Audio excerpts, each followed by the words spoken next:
Students, हम पढ़ रहे हैं बीए पार्ट फर्स्ट का पेपर फर्स्ट समाजशास्त्र के सिद्धांत प्रिंसिपल्स ऑफ सोशियोलॉजी, और इसमें हम यूनिट 4 का टॉपिक सामाजिक परिवर्तन सोशल चेंज के बारे में पढ़ रहे थे। इससे पहले के वीडियो में हम सामाजिक परिवर्तन की अवधारणा, उसकी कुछ अर्थ, परिभाषाएं, विशेषताएं और उसके स्वरूपों के बारे में अध्ययन कर चुके हैं। आज के वीडियो में हम पढ़ेंगे सामाजिक परिवर्तन के प्रकारों के बारे में। सामाजिक परिवर्तन एक तटस्थ प्रक्रिया है और यह अच्छाई और बुराई को प्रकट नहीं करती है। जब हम इसमें दिशा, परिवर्तन का क्रम, सामाजिक मूल्य, गुण और मात्रा इसका समावेश करते हैं तो परिवर्तन के हमें अनेक प्रक्रियाओं की अवधारणाएं दिखाई देती है, जैसे कि वृद्धि, अनुकूलन, विकास, उद्विकास, प्रगति, अवनति, क्रांति आदि। अनेक बार इन विभिन्न अवधारणाओं का प्रयोग समान अर्थों में किया जाता है। साधारण व्यक्ति ही नहीं बल्कि अनेक समाज वैज्ञानिक भी इस प्रकार की भूल कर बैठे हैं और इनमें अंतर करने में असमर्थ रहे हैं। समाजशास्त्र के जनक ऑगस्ट कॉम्टे ने भी उद्विकास, प्रगति और विकास में स्पष्ट भेद नहीं किया था। हॉबहाउस ने विकास और प्रगति का एक ही अर्थ में प्रयोग किया। हॉबहाउस जिस परिवर्तन को विकास की संज्ञा देते हैं, आधुनिक समाजशास्त्री उससे प्रगति कहते हैं। स्पेंसर, लेस्टर वार्ड, मार्क्स और गिडिंग्स जैसे प्रसिद्ध समाजशास्त्रियों की रचनाओं में भी इन शब्दों के प्रयोग में हमें स्पष्टता दिखाई नहीं देती है। इतना अवश्य है कि सामाजिक परिवर्तन की ये सभी प्रक्रियाएं तार्किक दृष्टि से एक दूसरे से संबंधित होते हुए भी अलग प्रकार की स्थिति की सूचक है और इसीलिए इनके संबंध में स्पष्ट जानकारी प्राप्त कर लेना ज़रूरी है। इसीलिए हम आज के इस वीडियो में सामाजिक परिवर्तन के प्रमुख स्वरूपों के बारे में पढ़ेंगे, जिसमें सबसे पहला स्वरूप आता है उद्विकास, इवोल्यूशन। समाजशास्त्र में उद्विकास की अवधारणा प्राणी शास्त्र से ग्रहण की गई है। डार्विन ने जीवों की उत्पत्ति के बारे में अपना उद्विकास से सिद्धांत प्रतिपादित किया और उन्होंने कहा कि जीवों का उद्विकास सरलता से जटिलता और समानता से भिन्नता की तरफ हुआ है। स्पेंसर और मॉर्गन जैसे समाज वैज्ञानिकों ने भी उद्विकासी विचारों को समाज और संस्कृति पर लागू किया और उन्होंने कहा कि इनका भी जीवों की उत्पत्ति की तरह ही उद्विकास हुआ है। किसी भी वस्तु के बाहर की ओर फैलने को उद्विकास कहते हैं, किंतु वैज्ञानिक दृष्टि से उद्विकास का अर्थ यह पूरी तरीके से सत्य नहीं है, अपूर्ण है, अधूरा है।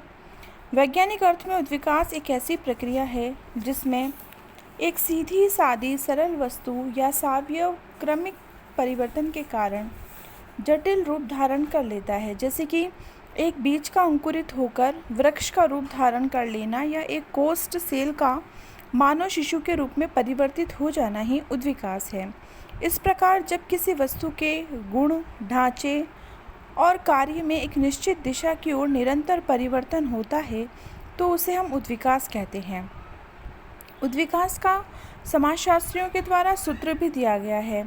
उद्विकास बराबर निरंतर परिवर्तन प्लस निश्चित दिशा प्लस गुणात्मक अंतर प्लस ढांचे व कार्य में भिन्नता।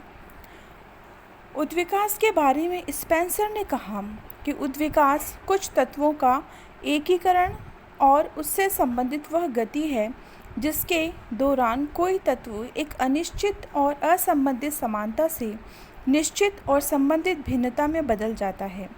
इस प्रकार उद्विकास में किसी वस्तु में परिवर्तन समता से विषमता की ओर होता है।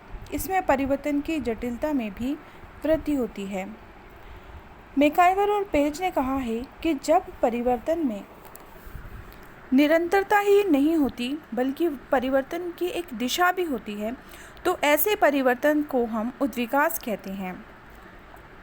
ऑगबर्न और निमकोफ ने भी उद्विकास को एक निश्चित दिशा में होने वाला परिवर्तन कहा है। तो यहाँ पे स्टूडेंट्स उद्विकास की इन अलग अलग परिभाषाओं से स्पष्ट हो जाता है कि उद्विकास किसी एक विशेष दिशा में होने वाला ऐसा परिवर्तन है जो वस्तु की आंतरिक शक्तियों के परिणाम स्वरूप पैदा होता है और इससे वस्तु की जटिलता में भी वृद्धि होती है। उद्विकास के अर्थ और परिभाषाओं से यहाँ पे हमें उद्विकास की कुछ विशेषताएं भी प्राप्त होती हैं, दिखाई देती हैं, जैसे कि उद्विकास सदैव सरलता से जटिलता की ओर होता है। प्रारंभ में किसी वस्तु या प्राणी के अंग घुले मिले और धुंधले होते हैं, धीरे धीरे उनमें अंतर स्पष्ट होने लगता है, वे पृथक हो जाते हैं और उनका स्वरूप भी निश्चित हो जाता है। दूसरी विशेषता है उद्विकास निरंतर और धीमी गति से परिवर्तन की एक प्रक्रिया है। उद्विकास में परिवर्तन निरंतर होता है, लगातार होता है, लेकिन यह इतनी धीमी गति से होता है कि इस परिवर्तन को देख पाना बहुत संभव नहीं होता है। उद्विकास की एक विशेषता है कि उद्विकास विभेदीकरण की एक प्रक्रिया है। उद्विकास के दौरान जीव या समाज के विभिन्न अंगों में भिन्नता पैदा होती है। वस्तु के अंग या शाखाएं धीरे धीरे स्पष्ट और पृथक होते जाते हैं। उद्विकास एक सार्वभौमिक प्रक्रिया है क्योंकि ये सभी स्थानों और कालों में पाई जाती है। उद्विकास एक निश्चित दिशा में होने वाला परिवर्तन है। यह निश्चित नहीं होता कि दिशा क्या होगी। उद्विकास वस्तु की आंतरिक वृद्धि के कारण होता है और उद्विकास के दौरान वस्तु या समाज में गुणात्मक परिवर्तन होता है, ना कि संख्यात्मक।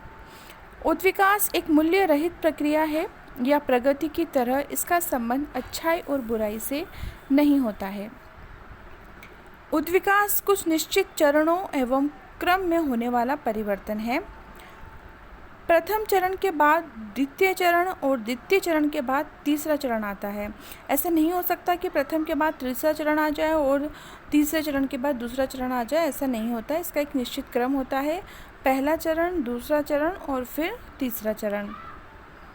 जैसे कि एक बालक है, वो पहले बाल्यावस्था में रहता है, फिर किशोरावस्था में जाता है, फिर युवावस्था में, फिर वृद्धावस्था में जाता है, ना कि वो पहले वृद्धावस्था में आता है और फिर युवावस्था में। ठीक इसी तरीके से उद्विकास का भी एक निश्चित क्रम होता है। उद्विकास की चरणों की पुनरावृत्ति नहीं होती है। जिस चरण को छोड़ दिया जाता है पुनः उसे प्राप्त नहीं किया जा सकता। जैसे एक बालक युवा होने के बाद पुनः बालक की अवस्था में नहीं जा सकता या बालक की अवस्था को प्राप्त नहीं कर सकता। ठीक इसी प्रकार से हम सामाजिक उद्विकास को भी समझ सकते हैं। डार्विन के उद्विकासीय सिद्धांत को समाज पर लागू करने का वैसे सबसे पहले जो श्रेय दिया जाता है वो अंग्रेजी समाजशास्त्री हर्बर्ट स्पेंसर को दिया जाता है, क्योंकि उन्होंने अपनी पुस्तक प्रिंसिपल ऑफ सोशियोलॉजी में समाज और सावयव में समानता स्थापित की और सामाजिक उद्विकास की अवधारणा का निरूपण किया। स्पेंसर का यह मानना था कि जिस प्रकार से जीवों का विकास समानता से भिन्नता व सरलता से जटिलता की ओर हुआ है, ठीक उसी प्रकार से समाज का विकास भी सरलता और समानता से जटिलता और भिन्नता की ओर हुआ है। प्रारंभिक समाजों में विभिन्न अंग अस्पष्ट थे और उनके कार्य घुले मिले हुए थे। यह स्थिति अनिश्चितता की थी, लेकिन धीरे धीरे समाज में परिवर्तन होने लगा और समाज के अलग अलग संगठन और संस्थाएं पृथक पृथक दिखाई देने लगी। उनमें कार्य विभाजन पैदा हुआ और विशेषीकरण पनपा। जैसे प्रारंभ में सामाजिक, आर्थिक और धार्मिक, राजनीतिक, सांस्कृतिक कार्य किसी एक ही संगठन व संस्था से संबंधित थे, धीरे धीरे इन कार्यों को करने वाले अलग अलग संगठन व संस्थाएं बनी। इससे समाज में जटिलता और भिन्नता की वृद्धि हुई, साथ ही विभिन्न संस्थाओं की पारस्परिक निर्भरता भी बढ़ी। स्पेंसर कहते हैं कि प्रारंभ में कोई सामाजिक संगठन अस्पष्ट होता है, धीरे धीरे उसमें विकास अधिक स्पष्ट होता चला जाता है। प्रथाओं में स्थायित्व आ जाने से वे कानून का रूप धारण कर लेती है और इसी प्रकार से समूह की सामाजिक संस्थाएं प्रारंभ में एक दूसरे से मिली हुई सी लगती हैं, किंतु कालांतर में वे एक दूसरे से अलग होकर स्पष्ट दिखाई देने लगती हैं। आदिम समाजों में हमें विभिन्न संस्थाओं का अभाव दिखाई देता है और उनमें प्रकार्यात्मक विभेदीकरण भी नहीं होता है, लेकिन जब नवीन परिवर्तनों के कारण उनमें श्रम विभाजन और विशेषीकरण पनपता है तो वो औद्योगिक और जटिल समाज में परिवर्तित हो जाता है, जिसमें अनेक भिन्नताएं पैदा हो जाती है। लेकिन जटिल समाज की अलग अलग संस्थाओं और संगठनों में पारस्परिक निर्भरता भी पाई जाती है, क्योंकि एक संगठन एक ही प्रकार का कार्य कर पाता है, इसलिए अन्य कार्यों के लिए दूसरे संगठनों पर निर्भर होना पड़ता है। उत्विकास की यह प्रक्रिया धार्मिक, आर्थिक, राजनीतिक, पारिवारिक, सामाजिक और सांस्कृतिक सभी क्षेत्रों में हमें दिखाई देती है। उत्विकास के कुछ स्वरूप भी हैं और मुख्य रूप से इसके 3 स्वरूप माने गए हैं: समरेखीय स्वरूप, बहुरेखीय स्वरूप और तीसरा है चक्रीय या पैराबोलिक स्वरूप। समरेखीय स्वरूप क्या है? प्रारंभिक उत्विकासवादियों की मान्यता थी कि समाज का उत्विकास एक सीधी रेखा में एक निश्चित क्रम से हुआ है और विश्व के सभी समाज और संस्कृतियां कुछ निश्चित स्तरों से होकर गुजरती हैं। उनमें विकास का एक ही नियम रहा है। अलग अलग स्थानों पर समान रूप से उद्विकास का कारण मानव की मानसिक एकता है। इसका अर्थ है कि यदि मनुष्यों को समान पर्यावरण मिले तो वे समान रूप से सोचेंगे। बहुरेखीय उद्विकास। जूलियन स्टीवर्ट ने उद्विकास के समरेखीय सिद्धांत के स्थान पर बहुरेखीय सिद्धांत प्रस्तुत किया था और उनका यह मानना था कि विश्व के सभी समाज संस्कृतियां उद्विकास के समान स्तरों से नहीं गुजरे हैं, बल्कि अलग अलग क्षेत्रों में अलग अलग क्रम इनका रहा है। जैसे स्टीवर्ट ने पैरन, मेसो अमेरिका, मेसोपोटामिया, मिस्र और चीन की संस्कृतियों और समाजों का अध्ययन करने पर बताया कि ये सभी विभिन्न क्रमों के उद्विकसित होकर समान अवस्थाओं में पहुंची है। बहुरेखीय विकासवादियों का मानना है कि उद्विकास का कोई एक ही क्रम नहीं होता, बल्कि इसके अनेक क्रम होते हैं।